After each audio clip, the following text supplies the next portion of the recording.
தராவீஹ் தொழுகை 8 ரக்காயத்தா இல்லை 10 ரக்காயத்தா இல்லை 12 இல்லை 20 ரக்காயத்தா, எத்தனை ரக்காயத்துகள் நம்ம தொழணும்? இது குறித்து மார்க்கம் என்ன சொல்லுதுன்னு தெரிஞ்சுக்கலாமா? ரமலான் மாத இரவுகளில் தொழப்படக்கூடிய தொழுகைக்கு தான் தராவீஹ் தொழுகை அப்படின்னு சொல்கிறோம். ஆனால் தராவீஹ் அப்படிங்கிற ஒரு வார்த்தை ஹதீஸ்களில் கிடையாது. தராவீஹ் தொழுகையும் ஒரு வகையான இரவு தொழுகைகள் தான். நபி ஸல்லல்லாஹு அலைஹி வஸல்லம் அவங்க ரமலான் மாதத்தில் மட்டும் இரவு தொழுகைகளை தொழக்கூடியவங்க கிடையாது. மற்ற நாட்கள்லையும் இரவுடைய தொழுகையை வளமையாக தொழுதுருக்காங்க. அப்படி அவங்க இரவு நேரங்களில் தொழக்கூடிய தொழுகைக்கு நிறைய பேர் இருக்குது.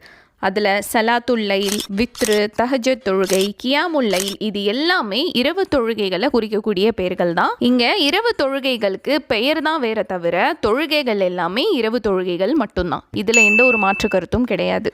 அப்படி இருக்கும்போது நபி ஸல்லல்லாஹு அலைஹி வஸல்லம் அவங்க ரமலான் மாதத்தில் இரவு தொழுகைகளை எத்தனை ரக்காயத்துகள் தொழுதாங்க அப்படின்னு கேட்டிங்கன்னா, ஆயிஷா ரலியல்லாஹு அன்ஹா அவங்க அறிவிக்கிறாங்க 11 ரக்காயத்துகளை விட அதிகமாக தொழுதது இல்லை அப்படின்னு. நபி ஸல்லல்லாஹு அலைஹி வஸல்லம் அவங்க ரமலான் மற்றும் ரமலான் அல்லாத நாட்களில் 11 ரக்காயத்துகள் தொழுவாங்கன்னா அவங்க 11 ரக்காயத்துகளை இரவு முழுவதும் தொழுகக்கூடியவங்களாக இருந்தாங்க. ஆனால் நம்ம 11 ரக்காயத்துகளை எவ்வளவு சுருக்கமாக தொழுகிறோம் அப்படிங்கிறது ஒரு விஷயம்.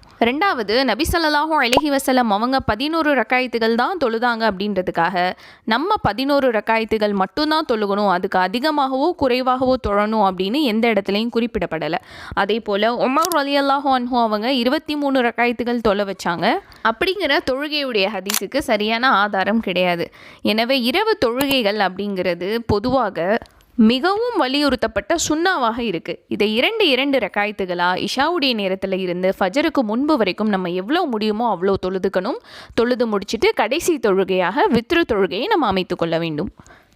மேலும் தராவீஹ் தொழுகையை பற்றின டீட்டெயில்டு வீடியோ உங்களுக்கு வேணும்னா இந்த லிங்கை கிளிக் பண்ணி பாருங்கள்.